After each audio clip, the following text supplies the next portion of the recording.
kelompok 4. Di sekolah kami terdapat barisan senior leader team yang dikenali juga sebagai SLT, yang diketuai oleh Puan Hirawati binti Hashim, Guru Besar, Tuan Haji Omar bin Guru, Guru Penolong Kanan Pentadbiran, Encik Abdul Latif bin Abdul Rashid, Guru Penolong Kanan Hal Ehwal Murid, Cik Muhammad Asrul bin Muhammad Yusof, Guru Penolong Kanan Kurikulum, Cik Wan Nazrul Ahmad bin Ahmad, Guru Penolong Kanan Petang. Sekolah kami dibarisi oleh 97 orang guru, 7 orang AKS dan 1,638 murid. Sekolah kami merupakan sekolah TS25 kohort 6. Berikut ialah jawatan kuasa TS25. Penyelaras Encik Rozani bin Muhammad. Naib Penyelaras Encik Abdul Rahim bin Muhammad. Setiausaha Cik Fatin Adila binti Murad. Naib Setiausaha Puan Syarifah binti Ishak. Dalam showcase ini pula, guru pembimbing kami ialah Puan Mazrina binti Muhammad Nusri dan Puan Syazina binti Osman. Pesertanya ialah saya, Nurul Husna binti M. Al-Hafiz, saya, Nur Kisha Kristina binti Ahmad Nazmi, dan saya, Najlah Sumayya binti Mak Fairuz. Showcase KMR ini melibatkan 4 mata pelajaran, iaitu Sains, RBT, Bahasa Inggeris dan Bahasa Melayu. Pada 15 Februari yang lalu, Sekolah Kebangsaan Taman Tasik telah mengadakan KMR Showcase secara besar-besaran yang melibatkan semua mata pelajaran, terutama Pendidikan Islam, Sains, RBT, Bahasa Melayu, Bahasa Inggeris dan Matematik. Tajuk KMR pada hari ini ialah Pertanian Pemacu Transformasi Kehidupan, selaras dengan kepintaraan sekolah kami, iaitu Sedaman, yang bermaksud sekolah dalam taman. Di kesempatan ini juga, saya ingin memperkenalkan juri untuk showcase kita pada hari ini, iaitu terdiri daripada Puan Roslina binti Cik Omar, seterusnya Puan Khalidah Adibah binti Zubir, Puan Aisyah binti Saleh, dan juga Encik Ahmad Alfian bin Ahmad. Berikut adalah ringkasan projek berdasarkan craft. Murid diberi tugasan mereka cipta produk makanan yang telah diawetkan melalui projek pengawetan hasil pertanian. Maklumat tugasan ini adalah untuk menghasilkan produk yang boleh disimpan lama dan pelbagai guna melalui pemahaman konsep sains, kemahiran mereka cipta dan penguasaan bahasa. Murid bertindak sebagai ejen penghasilan produk, pembungkusan dan pemasaran bagi produk pengawetan ini. Sasaran utama projek ini adalah warga sekolah, ibu bapa dan komuniti setempat. Melalui projek ini, murid dapat menghayati dan meyakinkan audien bahawa hasil pertanian boleh diawetkan supaya tahan lama dan tidak berlaku pembaziran dalam persediaan menghadapi krisis kekurangan makanan pada masa hadapan. Projek ini juga memupuk budaya berfikir secara kritis, kreatif dan inovatif dalam kalangan murid. Hasil projek dipamerkan dan dipersembahkan secara bermaklumat untuk proses penilaian berdasarkan rubrik dan evidence proses pelaksanaan. Isu masalah situasi dari dunia sebenar. Hasil pertanian terutamanya sayur-sayuran dan buah-buahan sukar untuk dipasarkan dengan segera. Akibatnya, hasil tersebut mudah rosak dan langsung tidak berguna kepada masyarakat, khasnya pengguna. Buah mangga menjadi kegemaran ramai sama ada yang sudah masak atau yang masih muda. Walau bagaimanapun, lambakan buah mangga import menjadi salah satu faktor mangga tempatan tidak mendapat perhatian walaupun ditanam di halaman sendiri. Kebanyakan kes, mangga-mangga tersebut gugur ke bumi. Untuk itu, ramai yang mengambil langkah pengawetan terhadap mangga yang masih muda kehijauan. Langkah tersebut perlu dibuat dengan teliti agar tidak menimbulkan isu yang lain pula. Proses penjerokan mangga bukanlah proses yang mudah dan perlu dipahami oleh setiap manusia, terutamanya murid-murid sekolah. Justru itu, Sekolah Kebangsaan Taman Tasik mencadangkan agar projek penjerokan mangga ini menjadi proses pembelajaran berasaskan projek melibatkan panitia RBT, Sains, Bahasa Melayu dan Bahasa Inggeris. Seterusnya, projek ini menjadi projek showcase kemahaman Melayu dan kebentuk KMR di bawah program Transformasi Sekolah 2025, di mana kualiti dan kuantiti kemajadian murid dapat dipertingkatkan. Sains merupakan mata pelajaran utama dalam projek KMR ini. Kami memilih unit 8 dalam tajuk teknologi pengawetan makanan bagi membantu mengatasi masalah kerosakan makanan. Kemahiran yang diguna pakai dalam projek kali ini adalah dalam subjek unit 8.2.4, iaitu merumuskan terdapat makanan yang boleh diawet lebih daripada satu kaedah pengawetan. Di sini kami pamerkan peralatan-peralatan yang kami gunakan untuk membuat penjerokan. Langkah-langkah untuk membuat penjerokan ialah: pertama, cuci mangga yang sudah dipetik daripada pokok.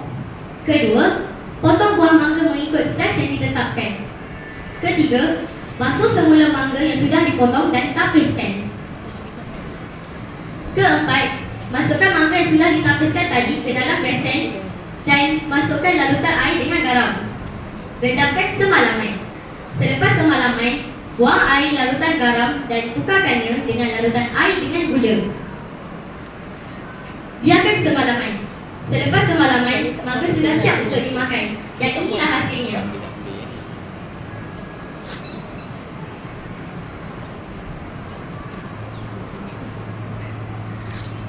Di sini terdapat kebaikan jeruk mangga. Kebaikan jeruk mangga ini kami dapat daripada hasil carian Google. Salah satunya adalah mengawal gula dalam darah. Iaitu, penghasilan makanan ini yang menggunakan air garam dapat mengawal glukosa dalam darah. Tetapi, jika kita makan berlebihan, ia boleh memudaratkan diri kita. Sekarang, kita beralih pula kepada mata pelajaran RBT.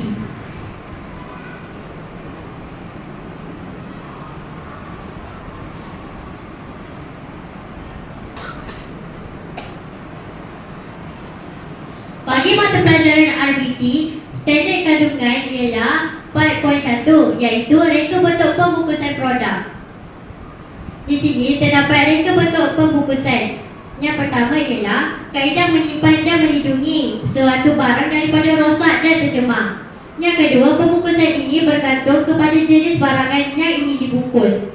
Yang ketiga, pembungkusan yang baik adalah mengikut produk, iaitu produk makanan dan produk bukan makanan. Seterusnya, ciri-ciri pembungkusan. Yang pertama, mestilah mesra alam, diperbuat daripada bahan mudah lepas. Yang kedua, mudah disimpan.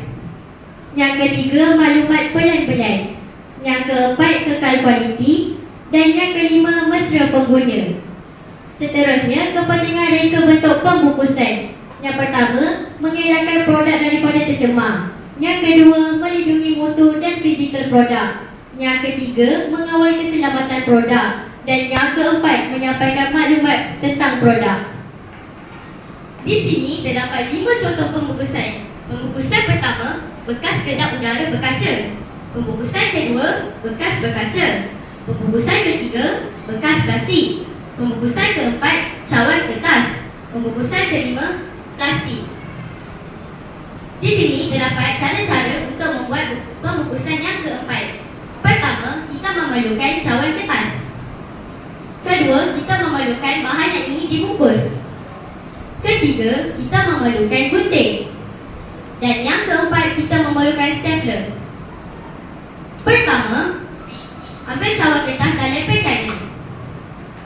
Lalu, gunting bahagian atasnya.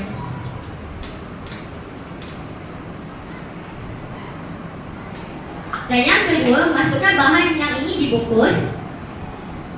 Lipat kedua bahagian permukaan ke dalam.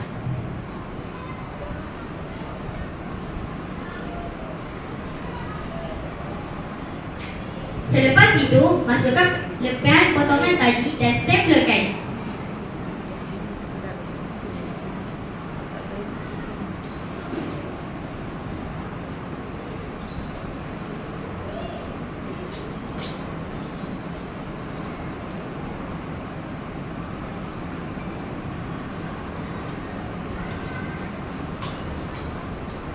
Dan inilah hasilnya. Sekarang kita beralih pula kepada mata pelajaran Bahasa Melayu. Bagi mata pelajaran Bahasa Melayu, kami memilih standard pembelajaran iaitu 3.2, menulis perkataan, frasa dan ayat yang bermakna. Dan juga kami memilih 3.2.1 iaitu membina dan menulis perenggan untuk menyatakan pendapatnya kritis dan kreatif daripada sesuatu bahan multimedia. Bagi langkah pertama, kami menghasilkan peta minda tentang bahan-bahan pengawetan jeruk mangga dan juga kebaikan jeruk mangga. Salah satunya ialah menjana pendapatan keluarga. Langkah kedua, kami menghasilkan pokok 1000 guna, poster tentang pokok 1000 guna. Pokok 1000 guna juga boleh dipelbagai gunakan untuk menjanakan pendapatan. Langkah ketiga, kami menghasilkan brosur tentang buah-buahan tempatan. Salah satunya ialah buah mangga. Buah mangga atau dikenali juga sebagai buah mempelam atau pau. Tiada yang tahu asal buah mangga, tetapi menurut kajian, mereka telah mempersetujui untuk menyatakan bahawa buah mangga berasal daripada benua Asia Tenggara, Asia Selatan termasuk India, Timur Laut, Bangladesh dan Myanmar. Terdapat 10 khasiat buah mangga. Yang pertama, bersifat antioksida. Yang kedua mengandungi serat. Yang ketiga, bersifat antiinflamasi. Yang keempat, antidiabetes. Yang kelima, meningkatkan sistem imunisasi. Yang keenam, mencegah skrobi. Yang ke-8, menjaga kesihatan kulit. Yang ke-8, menjaga kesihatan rambut. Yang ke-9, baik untuk jantung. Dan yang ke-10, antidiabetes. Langkah keempat, kami menghasilkan karangan tentang khasiat jus mangga, kebaikan jeruk mangga dan lain-lain. Akhir sekali, kami mempromosikan produk-produk yang kami hasilkan melalui aplikasi multimedia seperti TikTok, Instagram, Facebook dan lain-lain. Seterusnya, kami beralih ke mata pelajaran bahasa Inggeris. For English subject, we use content standard. We use our 4.3, communicate with appropriate language, form and style for a group of purposes in print and digital media, and also 2.3, communicate appropriately to a small or large group. We will also use learning standard. We use 4.3.3 to use a plan or draft of 2 paragraphs or more for a familiar topic and modify this appropriately in response to feedback. And 2.3.1, communicate appropriately to a small or large group. Here we are using writing and speaking skills. We took about 4 weeks to prepare all the materials for this showcase. For the first week, we learned how to create infographic.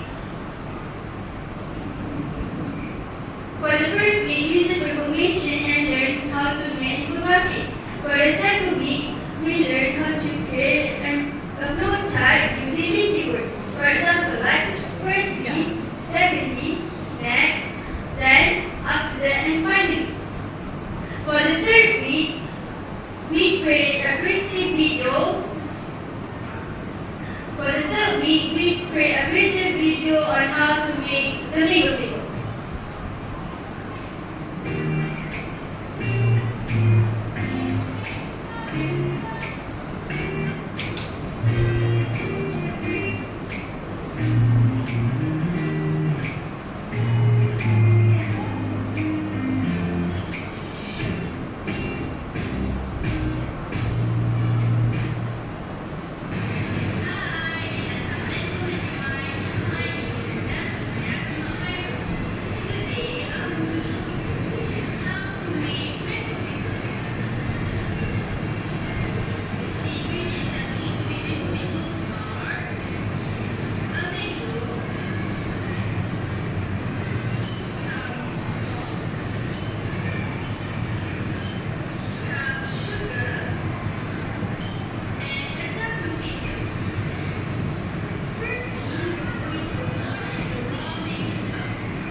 you for watching.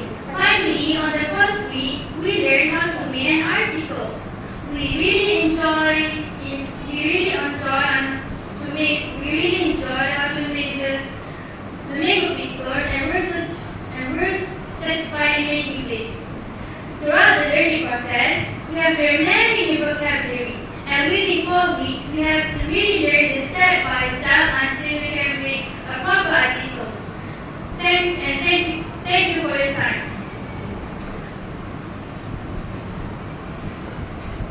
Sekolah Kebahasaan Taman Tasik mencadangkan agar projek penjerukan mangga ini menjadi proses pembelajaran berasaskan projek melibatkan semua panitia, bukan sahaja panitia RBT, Sains, Bahasa Melayu dan Bahasa Inggeris. Seterusnya, projek ini menjadi projek showcase ringkis bagi mempromosikan kefahaman melalui reka bentuk KMR di bawah program Transformasi Sekolah 2025, di mana kualiti dan kuantiti kejayaan murid dapat dipertingkatkan. Di samping itu, aspek 6C dalam TS25 dijadikan teras bagi seluruh warga sekolah dalam setiap perancangan, pelaksanaan, pemantauan dan pentaksiran. Aspek-aspek ini penting bagi melahirkan generasi yang seimbang dari segi akademik, sosial, nilai dan semangat cintakan tanah air. Rumusan daripada program KMR ini dapat memberikan pembelajaran yang menyeronokkan, pelibatan murid yang aktif dan sangat berkualiti. Saya dan rakan-rakan dapat melaksanakan pelbagai aktiviti untuk menghasilkan pelbagai produk yang berguna. Ternyata produk ini bukan sahaja enak untuk dimakan, tetapi mampu dikomersialkan di peringkat yang lebih tinggi untuk menjaga pendapatan. Bertepatan dengan pertanian permacu transformasi kehidupan. Sebelum mengakhiri sesi showcase pada hari ini, saya berbesar hati untuk menjemput para juri yang dihormati untuk menikmati menu-menu yang dihasilkan daripada produk yang kami pilih, iaitu berasaskan mangga. Sekian, terima kasih.